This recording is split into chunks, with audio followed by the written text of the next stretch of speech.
নমস্কার, কেমন আছেন সবাই? হিজিবিজির একটি নতুন ব্লগে আপনাদের সবাইকে স্বাগত।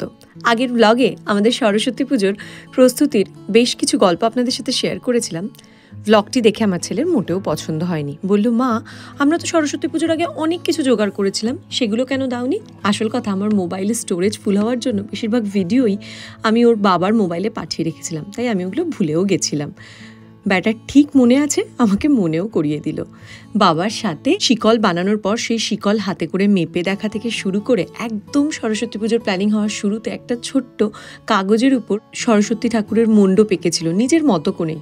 আর প্রত্যেক দিন যখন বানানো হতো ওটা বের করে দেখতো যে এইটার মতোই হয়েছে কিনা। দেখুন, সেটাই এখন আবার করছে। কোন সাইডটা হয়েছে ওটার মধ্যে?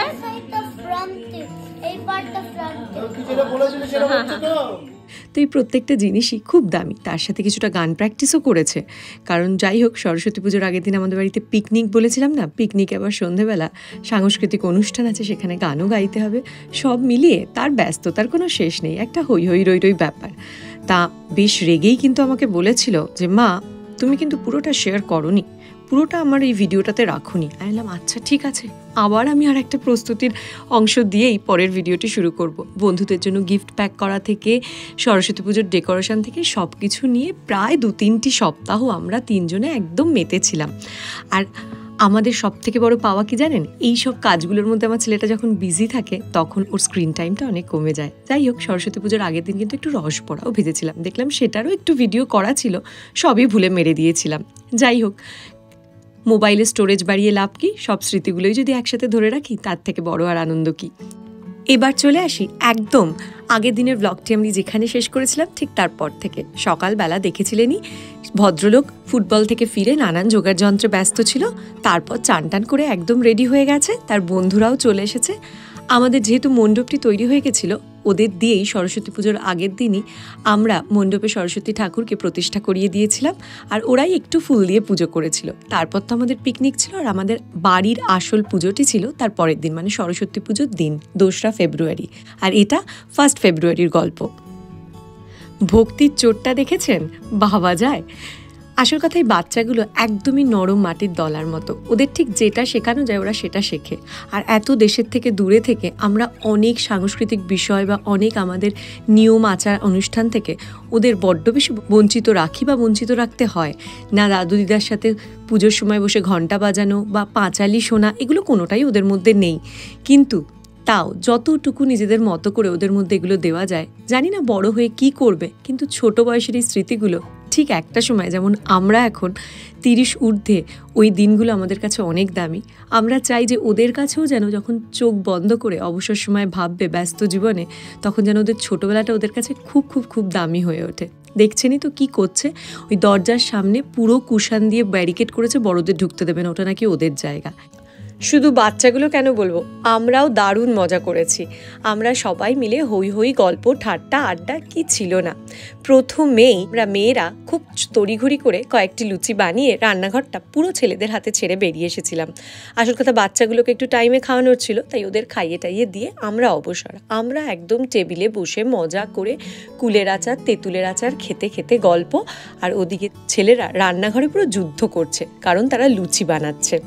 দেখুন, এই কটা লুচি বানাতে কতজন সৈন্য সামন্ত নিয়ে নেমেছে এরা। যাই হোক, তবে এটা কিন্তু বেশ মজার ছিল।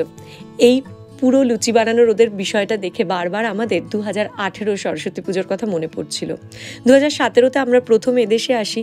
আমরা যখন প্রথম আসি অতটা জানতাম না প্লেনে কী কী জিনিস নিয়ে যাওয়া যায়, কি করা যায়, কতটা জিনিস নেওয়া অ্যালাউড, কিছুই জানতাম না। তাই খুব ভয়ে ভয়ে এসেছিলাম। খুব একটা বাড়ি থেকে প্রয়োজনীয় বাসনপত্র এনেছিলাম তা নয়, খুব সামান্য জিনিসে আমাদের রান্না বান্না চলতো। তার মধ্যেই মনে স্বতঃস্ফূর্ত ইচ্ছা ছিল, তাই সবাই মিলে আমাদের বাড়িতেই সরস্বতী পুজো করা হয়েছিল।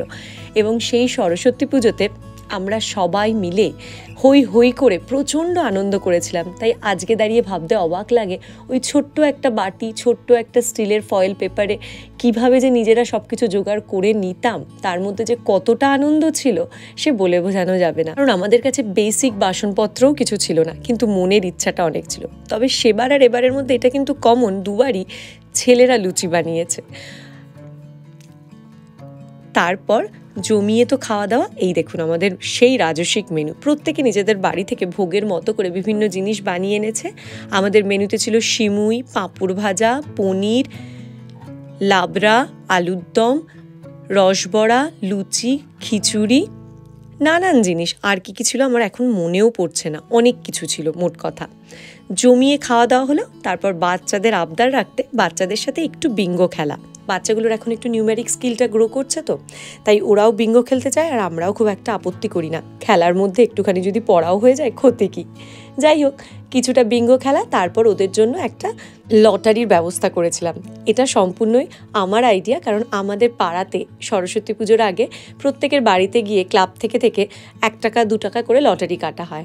আর কিছুই না, লটারির ফার্স্ট প্রাইজ হয়তো 1 বাটি মিষ্টি, সেকেন্ড প্রাইজ হচ্ছে 1 প্যাকেট জিলিপি, 500 গ্রাম জিলিপি, কেউ 1 কিলো জিলিপি পেলো, বা গুড়কাঠি পেলো 250 গ্রাম, এগুলোই ছিল প্রাইজ। কিন্তু ওই লটারিটার খুব মজা ছিল। ঠিক সেরকমই আমরা একটা লটারি আয়োজন করেছিলাম। আমরা সবাই বলেছিলাম বাড়ি থেকে প্রত্যেকে কয়েকটা করে পয়সা নিয়ে এসো, 10 পয়সা 20 পয়সা করে। ওরা ওই টাকা তুলে তুলে টিকিট কেটেছে সবার মধ্যে, তারপর লটারি হয়েছে।